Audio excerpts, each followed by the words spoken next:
Abogados, a tu alcance. ¿Quiénes son considerados como, de acuerdo a la ley, como niños, niñas y adolescentes? ¿Cuáles son los ordenamientos que regulan estos derechos de los niños y los que tienen el deber, la obligación de respetar, proteger y garantizar estos derechos de los niños? Claro que sí, Rubén. Buenas noches. Gracias por la invitación nuevamente. Como bien lo comentas, creo que es un tema que tiene bastante material para poder comentarlo. Qué bueno que están invitados psicólogos, filósofos, docentes, porque sí es un tema que se debe tratar de manera transversal, que se debe tratar de manera multidisciplinaria por todas las implicaciones que tiene. Como bien comentas, habría que partir, como dices, existe una normativa de carácter internacional, existe una normativa de carácter nacional que se encarga de regular todo este tema de niñas, niños y adolescentes. Dentro de los principales ordenamientos, a mí me gustaría mencionar solamente la Convención sobre los Derechos del Niño, que es un documento de carácter internacional que obliga a nuestro país, a México, a respetar su contenido, que más adelante lo veremos un poquito más. Y de carácter, en el ámbito nacional, tenemos la Ley General de los Derechos de Niñas, Niños y Adolescentes, ¿no? ¿Aquí en el país? Aquí en el país, o sea, la ley que nos regula en México, ¿no? A nivel nacional. Obviamente en cada estado, en cada entidad federativa hay una normativa también específicamente para cada estado, pero al final de los tiempos basada en nuestra normativa nacional. Y precisamente partiendo de esta situación, lo que tú comentabas, ¿quiénes son niñas, niños y adolescentes desde el punto de vista jurídico, desde el punto de vista legal? A nivel internacional, niños son aquellos que son menores de 18 años, ¿no? Y en el caso de nuestro país, en el ordenamiento que te comentaba, en la Ley General de los Derechos de Niñas, Niños y Adolescentes, niñas y niños son considerados de 0 a antes de cumplir los 12 años. Y la adolescencia está contemplada de los 12 años cumplidos hasta antes de cumplir los 18 años, ¿no? Entonces, en esa parte ya tendríamos clasificado qué debemos entender por niñas y niños y qué debemos entender por ese periodo que comprende la adolescencia, ¿no? Preguntaba yo, no sé si alguno de ustedes me pudiera responder, o quiénes consideran, según ustedes, los que son, los que tienen el deber de observar, de respetar, de proteger y de garantizar estos derechos de los niños, niñas y adolescentes. No sé si alguno de ustedes quisiera. Bueno, sin duda el primer eslabón tiene que ser la familia, específicamente padre y madre, que son los progenitores, ¿verdad? ¿Por qué? Porque el niño va a encontrar, sobre todo en la figura materna, esta seguridad básica, que es como la semilla de la autoestima, desde las primeras experiencias de vida. Desde esta situación que conocemos los psicólogos como el proceso de impronta, que es esto, cuando el niño se siente protegido y se siente contenido por otros brazos, que obviamente salen generalmente de la madre, ¿verdad?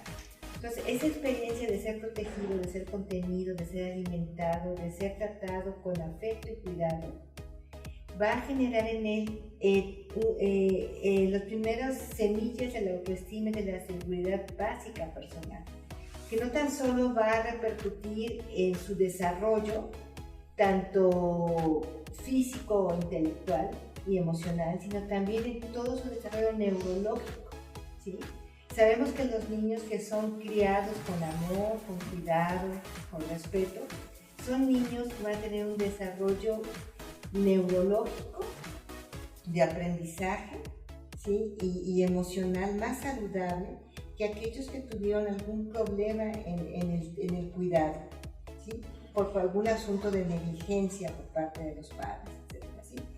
Como segundo eslabón, por supuesto, que está el Estado, porque tiene que proteger que las crianzas de los niños sean adecuadas y que obviamente no haya violaciones de sus derechos fundamentales, ¿verdad? Creo que algo que hemos ganado mucho actualmente es hablar de maltrato infantil, de abuso infantil, porque por muchos años en el tema de la educación se justificaba la violencia como un medio educativo, ¿sí? Sabemos los psicólogos que la violencia jamás va a generar un esquema de seguridad y desarrollo físico, emocional y personal para un menor, ¿sí? en ningún momento. Y cuando el niño es tratado con dignidad, con respeto, obviamente, va a haber otra proyección de sí mismo. Entonces, ¿quién serían las primeras personas encargadas de esto? Por supuesto que los padres. La familia. Así es. Sí, Yo quisiera, sobre eso que está diciendo, agregar que ciertamente la familia es el origen o el lugar donde se vela por estos derechos principalmente, pero ¿qué vemos? ¿Qué notamos? Muchas familias disfuncionales, la madre que debería ser la figura que sostiene al nuevo individuo, muchas veces no está en condiciones, porque son madres vulneradas también, o son madres que tienen problemas emocionales, cognitivos, neuronales, arrastrando de infancia que tampoco han resuelto y que no están aptas, que no son aptas. Y si no hay un padre o una figura que materne, ¿no? Ya no solo la mamá, la abuela, la tía, entonces, ¿qué pasa con el pequeño? Queda como desvalido. Entonces, el Estado tiene, yo tenía como esa pregunta, ¿el Estado tiene realmente la capacidad para resolver? Parece que no. Entonces, me parece que también la sociedad civil es responsabilísima, hay una responsabilidad tremenda de la sociedad civil para velar por los derechos de los niños, niñas, adolescentes, porque es una labor gigantesca. Y más en un mundo tan complejo como el que estamos viviendo, en el que se tiene que hacer una labor conjunta, una labor de comunidades, de apoyo, redes de apoyo, porque de lo contrario es de verdad complicadísimo. ¿Quién se da cuenta la violencia que vive al interior del niño? ¿Cómo el niño demanda, estoy siendo abusado, siendo maltratado? Se nos dice que el niño no trabaje, los derechos, o que trabaje o no jornales excesivos que le impidan ir a la escuela. ¿Qué pasa con las comunidades pobrísimas en las que no les queda más que trabajar? Porque si no, no come la familia. Entonces, es tan complejo, como usted lo decía, el tema, que creo que no solo debemos esperar que los padres o la mamá o la figura que materne resuelva, o el abogado o el Estado, sino la sociedad civil. Creo que hay mucho que hacer como sociedad civil. También creo que o sea, el asunto, sí, es ciertamente el asunto de la familia, es como, visto desde la filosofía, ¿no? Es un factor humanizante, ¿no? A partir de la familia es como las personas nos volvemos seres humanos. De hecho, si ustedes han tenido experiencia de educar a un bebé, ¿no? Pues nace sin las cualidades que nosotros solemos atribuirle a los humanos, ¿sí? Se las vamos enseñando, se las vamos transmitiendo, se las vamos reconociendo al mismo momento, pero es tan importante el sentido de la familia, el sentido amplio de lo que significa una familia, como comentaba la psicóloga, pero también el asunto de entender que es un lugar donde se debe acoger al ser humano, ¿no? Por amor y para el amor, que es un asunto que no todas las personas entienden.